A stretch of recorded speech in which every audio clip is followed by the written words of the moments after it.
부대 폭파시켜야 된다고. 너네 그러니까 귀가 하나 없거나 코에서 입이 뚫린다거나 그런 아이는 내가 봤거든요, 직접.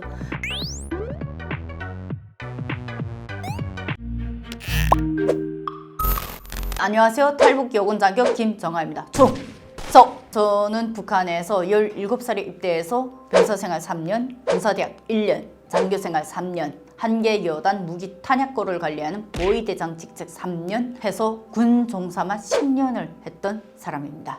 2006년에 탈북했고 2009년에 대한민국에 입국했습니다. 제가 관리했던 탄약고 같은 경우에는 총알이나 수류탄, 포탄 요 정도만 있었지 어떤 대량 살상 무기라든가 이런 거는 없었습니다. 내가 관리했던 탄약고는 현역 군인들이 아니라 민간인, 한국으로 말하면 예비군이 있잖아요. 예비군들이 써야 될 탄약입니다. 그렇기 때문에 AK 소총에 필요한 실탄하고 수류탄이 가장 많았습니다. 그런데 제가 관리하는 탄약에 대한 규모를 나한테 다 안 알려줍니다. 그냥 이 탄약고 너 지켜. 이 탄약고에서 단 한 발의 분실이라도 어떠한 사소한 사건이 일어나도 네가 다 책임져. 그런데 나중에 제대되고 한국에 온 다음에 국정원 조사를 받을 때 그 정도면 사련시 폭파시킬 수 있는 정도의 탄약이었던 거야 이러고 나중에 알려주더라고요. 저는 몰랐죠. 한국 와서야 저는 알았죠. 내가 관리한 규모가 어느 규모였는지를. 그러니까 나한테는 모든 비밀을 다 안 알려줘요. 그러나 너가 당원이었기 때문에 네가 제대 군관이고 당원이기 때문에 너한테 이러한 당적 임무를 주는 거야. 그거를 최선을 다해서 지켜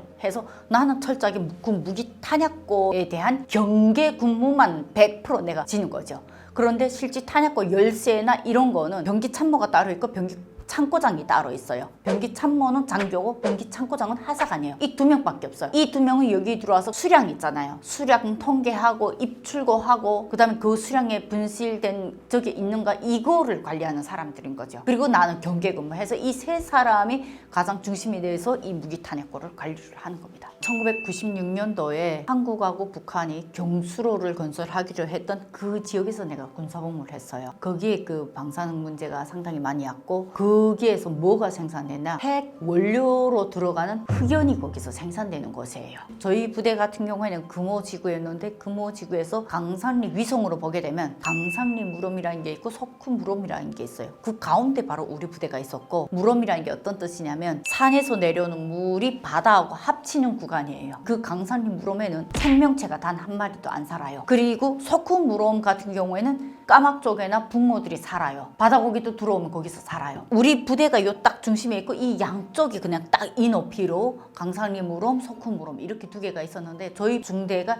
이 구간을 가장 많이 담당했던 구간이었는데 여기 방산인인 거 맨 처음에 몰랐어요. 입대를 탁 한 다음에 저희 구대원들이 우리는 해안 경비단 하니까 이 봉쇄 구간들 이거를 다 직접 건설을 하고 직접 우리가 수리를 하고 하는 일을 많이 해야 되거든요. 그런데 이 방사능 이거를 경비대에 관련해서 우리가 그 경비를 다 해야 되는데 그 무럼에 다리를 놨는데 그 다리를 수리하는 일을 부대원들이 들어가고 내가 신병대 거기 발을 못 담그게 하는 거예요. 그런데 거기에서 발을 못 담그게 해서 처음에는 놀랐어요. 왜 못 담그게 하는지. 그랬더니 저희 구대원이 그러더라고. 발 담그지 말고 위에 올라가 있으라고. 근데 나중에 우리 부대에서 어떤 일이 있었냐면 제대된 선배가 나중에 부대에 한번 찾아와가지고 술 마시고 완전 만취돼서 부대 유리창길 다 깨버리고 무슨 일인가 했죠. 근데 문제는 이 구대원이 바로 우리 중대에서 7년 복무하고 제대대 갔는데 시집에 갔는데 지금 애를 못 낳는데요. 근데 시부모가 거기서 물어본 게 너 어디서 복무했니? 이래서 강산리에 금호에서 복무했다 이랬더니 야 거기서 군사복무한 여군들 인생 못된다던데 그 동네 사람들 기용하도 나온다던데 너 아무래도 틀린 것 같아. 우리는 장손이라서 자손이 있어야 되기 때문에 이혼해야 될 것 같다. 이렇게 얘기가 나온 거예요. 그래서 그 선배가 그 화풀이를 어디 할 데 없으니까 중대를 찾아온 거예요. 중대 전체 군인들 다 있는 앞에서 폭로를 한 거예요. 이놈의 부대 폭파시켜야 된다고. 너네 다 애먹나? 전사 때 그때 그걸 보고 진짜 충격이 많이 빠졌고 그리고 부분대장이 옆에서 네 이제 너 강산리 무럼에 발 못 담그게 하는지 알겠지? 이러더라고.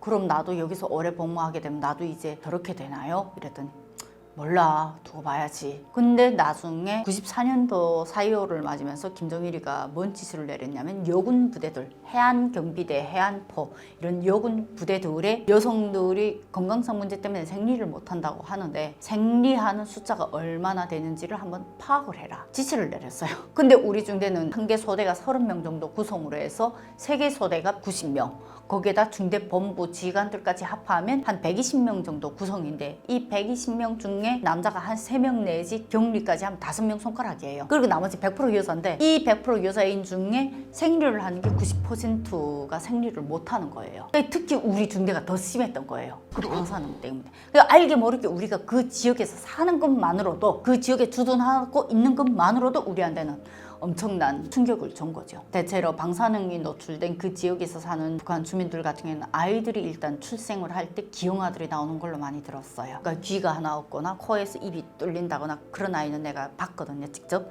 그리고 귀가 하나 이렇게 완전히 닫혀서 나온다거나 6손가락 아이들이 많이 출생을 해요. 그 다음에 노출되게 되면 어떤 데는 입이 이렇게 완전히 다 입이 없이 나온다고 들었고, 그 다음에 방사능에 노출되게 되면 가장 빨리 그런 게 결핵을 아예 절에 다 갖고 나온다던가. 그래서 실제 이게 코 뚫리고 6손가락은 솔직히 많이 봤어요. 너무 그렇게 흔하지는 않지만 금방 찾을 수 있죠. 동원 조사에도 나왔잖아요. 풍계리 그 근처에서 살던 탈북민들 한국에 들어온 거, 해산 쪽에서 들어온 탈북민들 웬만한 방사능 수치가 상당히 높은 탈북민들이 한국에 입국했다는 기사도 상당히 많이 나왔습니다. 그건 제 개인의 증언이 아니에요. 한국에서 이미 검증된 거예요.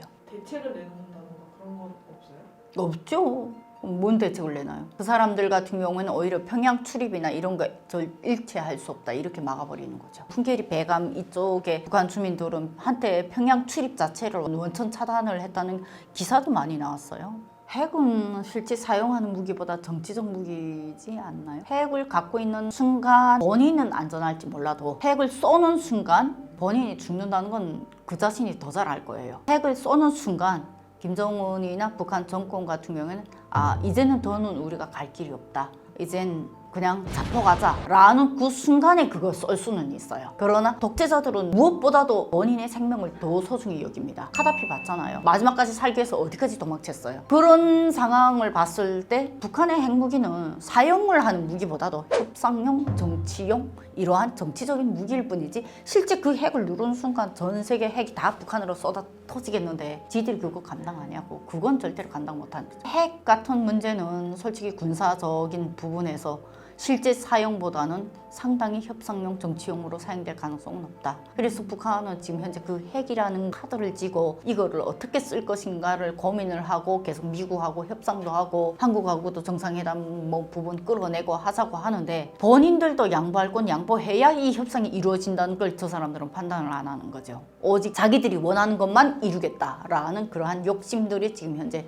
그런 협상들을 다 박살내는 비참한 결과를 만들지 않았을까. 솔직히 그때 협상이 잘 됐으면 이 코로나 사태에 북한이 저 지경까지 안 갔죠. 어느 정도 살았죠. 근데 북한은 지금 정말로 까마귀 날자 배 떨어졌다는 격으로 협상에 물 건너가기 바쁘게 코로나가 딱 터지면서 지금 그 악재를 함께 지금 다 끌어안고 지금 겪고 있기 때문에 2021년 북한이 과연 얼마나 버틸지 저는 상당히 기대됩니다.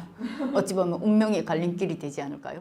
네, 오늘 영상 어떻게 보셨나요? 오늘 영상은 어떠한 정치적인 시각으로 보지 말라고 저는 권하고 싶습니다. 전 북한군 장교로서 제가 겪었던 북한의 핵에 대한 정말로 작은 소견입니다. 그렇기 때문에 어떠한 시사 논쟁을 하기보다는 어젯날의 북한군 장교의 얘기가 여러분들이 지금 현재 북한의 핵무기를 이해하는 데 좀 도움이 됐으면 하는 작은 의견일 뿐이지 세상에 정답은 없잖아요. 이 영상을 보면서 많은 공감해 주셨길 바라면서 구독, 좋아요, 알람, 댓글도 많은 응원 부탁드리겠습니다.